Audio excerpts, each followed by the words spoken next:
Salam əziz YouTube kanalımın izləyiciləri, hər birinizi xoş gördük. Bu gün də sizin üçün vacib və maraqlı bir mövzu ilə bağlı video çəkəcəm.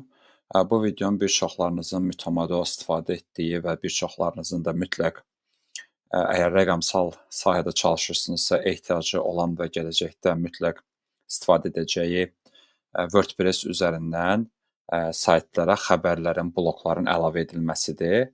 Mən bu videoda tam olaraq onu göstərəcəm. Bunun üçün nə edirik? Bunun üçün ilk öncə WordPress-imizin admin panelinə gedirik. Admin panelinə getdikdən sonra biz burada, belə deyim, gəlirik burada, görürsünüz posts bölməsi var. Burada all post nədir? Bütün xəbərlər. Add post, yəni yeni xəbər, yəni və yaxud da yeni yazı. Categories, yəni kateqoriyalarımızdır. Burada, məsəl üçün, buradan görə bilərsiniz bloklarımızın, xəbərlərimizin kateqoriyalarıdır. Baxın bu formada. Və eyni zamanda təqlərsə ora əlavə etdiyimiz təqlərdir. All posta yüklədiyimiz posta add post deyirik. İlk öncə əgər bir yazı əlavə ediriksə və mən sizə indi o yazı panelinin belə deyək bir formatını göstərəcəm. Panelimiz burada açılana qədər mən burada bir xəbər nümunəsi hazırlamışam. Bizim bir startapımızla bağlı bir xəbərdir. Qısa bir xəbərdir. Bu xəbəri əlavə edəcəm. Bunu belə kopyalayırıq. Məsəl üçün, başlığı elə kopyaladıq. Gəlirik bura saytımıza və gördüyünüz kimi saytımızın paneli bizim üçün açıldı. Bura add title, yəni saytımızın başlığıdır. Bura bir başlıq qoyuruq. Sonra gəlirik bura bu hissəyə bir yazımızın mətnini əlavə edirik. Yenə gedirik bu hissəyə və oradan mətni kopyalayırıq.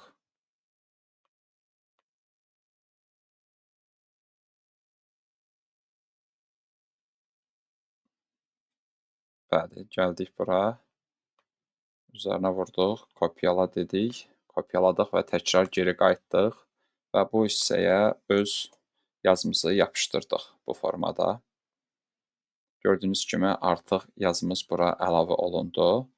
Burada deməli görürsünüz saytımızda məsəl üçün belə bir formatlar var, linklər. Burada məsəl üçün bu linki editləyə bilərik və yaxud da başqa bir şeyə də link verə bilərik. Bunlar nədir? Məsəl üçün əsas xüsusiyyətlər. Burada gəlirik məsələn bunun üzərinə vururam. Mən istəyirəm ki, bu başlıq məsəl üçün H3 deyil də H2 olsun. H2 başlığı daha vacib başlıqdır, belə deyək.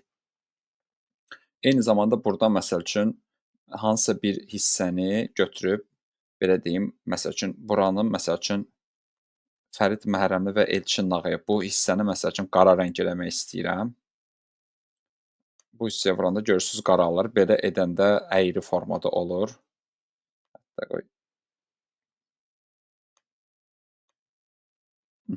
Görürsünüz bu formada. Burada digər seçənəklər də var. Hətta belə vurub digər burada da seçənəklərimizi görə bilirik, amma əsas sizə lazım olan seçənəklər burada var. Eyni zamanda bunun üstünə vurduqda, məsəl üçün burada headingi dəyişə bilirik və yaxud da list edə bilirik. Məsəl üçün buradakı kimi, məsəl üçün görürsünüz bu artıq bir list olubdur. List formatını da hətta buradan dəyişə bilirik.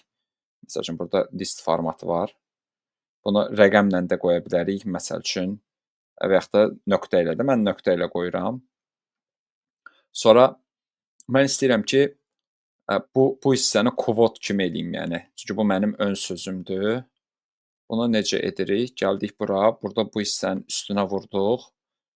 Mən deyirəm bu quote kimi olsun və bunu quote kimi artıq etdik. Gördünüz, bu artıq bir quote-dur. Yəni ön sözdür. Bunu da buradan idarə edirik. Headinglərimizi buradan seçirik. Bu formada əsas listingdir, headingdir, quote. Yəni seçib sonra üstünə vururuq, olur belə. Burada link qoymuşam, aktiv və yaxud da başqa bir şeyə link vermək istəsəm, məsəl üçün bu Giftarix sözünə link vermək istəyirəm. Məsələn, gəlirəm bunu seçirəm. Burada bunun üstünə gəlirəm. Baxın, burada gəldim bura bu Giftarix və məndən URL istəyir. Yəni bir URL. Yəni öz səhifəmin də başqa bir səhifəyə də məsəl üçün buradan əlavə edib, təsdiq edib link verə bilirəm, keçid linki. Məsəl üçün gəl elə bu linki burada götürək, bu saytımızın linkidir bizim. Bircə saniyə.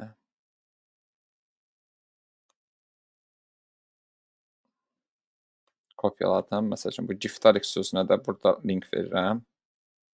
Gəldik bura, linkin üzərinə vurduq.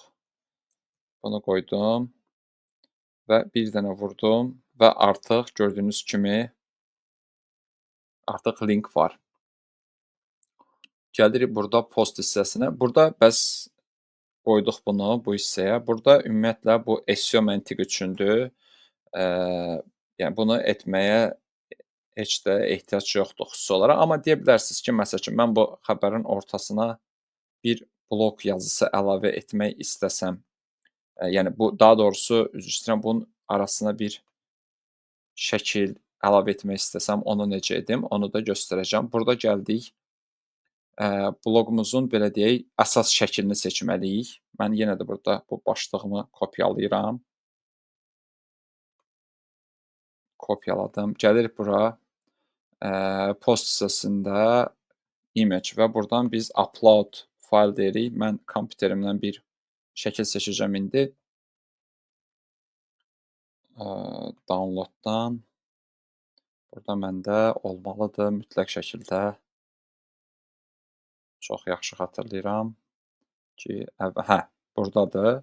Biz elə buradan bir dənə bu başlığı götürürük, qoyuruq bura və gözləyirik yüklənir.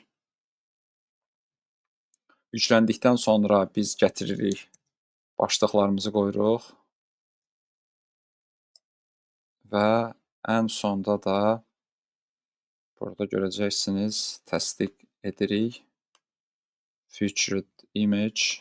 Artıq gördüyünüz kimi şəkil yükləndi. Sonra gəlirik buradan kateqoriyasını seçməliyik. Yəni nə xəbərdir? Mən məsəl üçün bunu iqtisadiyyat xəbəri kimi seçdim.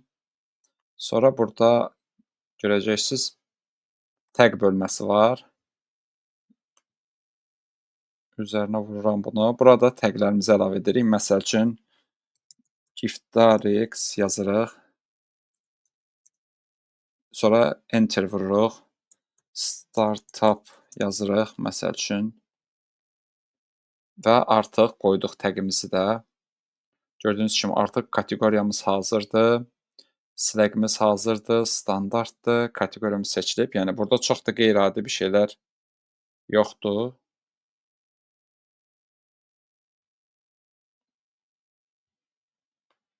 Okay.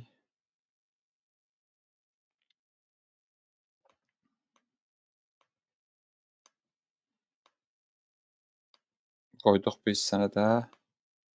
Və bura istəyirik ki, bir şəkil əlavə edək bununla bağlı. Burada gəlir yenə də bir formatlar, image. Məsəl üçün, mən bu image-ə vururam. Upload deyirəm. Məsəl üçün, gözləyirəm.